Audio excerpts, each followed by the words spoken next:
어서오세요. 마늘이네 책밭입니다. 36번째 도서 리뷰 시작하도록 하겠습니다. 오늘 리뷰할 도서는 히노 에이타로 작가님의 보람 따윈 됐으니 야근 수당이나 주세요 입니다. 보람보다 돈을 우선하는 생각이 그렇게 나쁜 것일까요? 우리가 회사를 위해서 일하는 대가로 약속된 것은 기본적으로 월급뿐입니다. 사람은 결코 일하기 위해서 사는 것이 아니며 우리 인생에서 중요한 것은 아주 많이 있습니다. 신경 써야 할 것들이 회사 밖에 많이 널려 있습니다. 보람이 중요하다고 한들 굳이 회사 안에서 찾아 헤맬 필요가 없다는 것이죠. 작가는 취업이 싫어서 창업을 했고 그게 결국 망해서 취업을 했습니다. 나름 경영자와 회사원의 입장을 모두 겪어본 셈입니다. 옆나라 일본, 물론 한국과 동일하게 볼 수 없는 지점도 많이 있습니다. 아무래도 갈라파고스라고 부를 수 있는 그런 폐쇄적인 환경의 일본인지라 낯선 것이 사실입니다만 그래도 공감하면서 읽을 수 있었던 부분도 많았습니다. 연차와 휴가, 야근 수당에 이르기까지 작가님이 하고 싶은 말이 많았던 것 같아요. 나름 많은 이야기를 담고 있다고 생각을 했는데 생각보다 분량이 많이 짧습니다. 중간중간 그림도 많이 들어가 있고 하여튼 200쪽이 안 되는 분량이에요. 가볍게 접근하고 가볍게 읽기에 좋습니다. 나의 사정과 겹치는 이야기가 나올 때는 마냥 가볍게 생각할 수는 없었는데 그래도 전반적으로 많이 가볍습니다. 책이 담고 있는 내용 중에 가장 공감했던 내용은 경영자 마인드로 바라봐야 한다는 주장, 그런 주장을 하는 사람들이 있다는 이야기입니다. 이런 이야기를 들어보신 분들이 있을지도 모르겠어요. 저는 들어봤습니다. 솔직히 기가 차는 말이에요. 일개 회사원에게 경영자 마인드를 가져야 한다는 이야기를 굳이 왜 하는 걸까요? 경영자 마인드를 가져봐야 어쨌든 나는 종업원이고 고용된 처지인데 말이에요. 그보다 종업원 월급을 받고 일하는 사람한테 무슨 경영자 마인드를 말할까요? 수지타산이 맞지 않는 소리예요. 종업원이 그런 사고방식을 가지고 회사에 헌신적으로 일을 한다면 애초에 경영자는 뭐하러 존재하는 거예요? 앞서 얘기한 대로 작가님은 경영자의 역할도 해봤고 고용되어 일도 해봤습니다.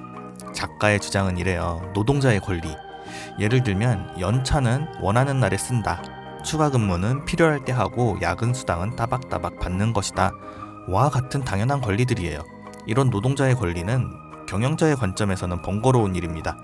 행사하지 않아야 경영자가 편해지는 것이고 경영자의 마인드로 일하라는 것은 종업원에게 권리를 행사하지 말라는 것을 의미하는 것입니다. 우습게도 노동자의 권리를 방해하며 경영자의 마인드를 가져야 한다고 설파하는 사람들은 대체로 같은 노동자에 불과하다는 사실이에요. 회사에서 보람과 같은 추상적인 가치를 내세우는 이유도 마찬가지라고 얘기를 합니다. 경영자 입장에서는 급여보다 보람을 중시하는 직원이 좋다는 것이죠. 월급에 비해서 힘든 일을 시키면서 그것을 성장과 책임감이라는 단어로 정당화를 합니다. 직원의 책임감이 훌륭하다면 칭찬만 할 게 아니라 그에 걸맞는 돈을 주셔야 하는 게 맞지 않을까요? 저에게 경영자 마인드를 운운했던 사람 또한 회사의 주요 의사결정을 내리는 경영자와는 전혀 상관없는 일을 하는 분이었습니다. 그분 또한 일개 노동자에 불과했고 월급을 받고 일하는 처지였는데 도대체 무엇을 위해서 저에게 경영자 마인드를 말한 것일까요? 경영자도 아니면서. 노동의 가치를 폄하할 의도는 없습니다. 하지만 노동을 신성하고 위대한 것으로만 보는 그런 풍조는 어딘가 잘못되어 있다는 생각이 들어요. 자기 삶에서 어떤 활동의 우선순위를 높게 둘지는 각자가 각자의 가치관에 따라서 결정할 일입니다.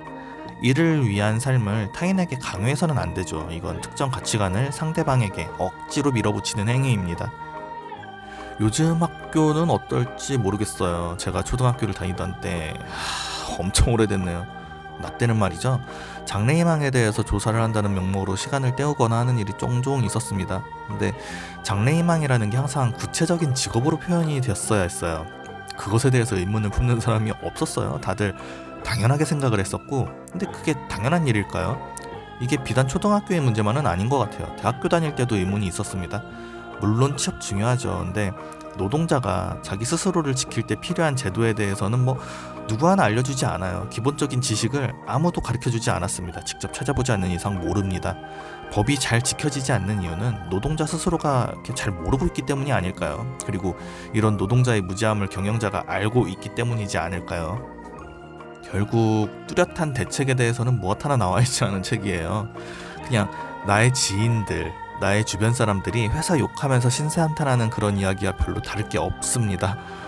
사회생활을 하면서 회사 생활하면서 답답한 건 모두가 마찬가지일 거라고 생각을 해요. 그래도 이 책 읽으면서 조금은 후련해졌던 게 나의 회사 생활이 여전히 달라지지는 않았지만 머릿속에 정리되지 않은 채로 헝클어져 있었던 이런 회사에 대한 부정적인 생각들이 그래도 조금은 체계적으로 정돈된 느낌이 들어서 좋았습니다. 네, 결국은 본인 스스로가 준비되어 있어야지 손해보지 않고 살 수 있다는 결론만 나왔습니다. 읽고서 나쁜 감정만 생기고 끝날 수도 있을지도 모르니까 굳이 이 책 추천드리고 싶지는 않습니다.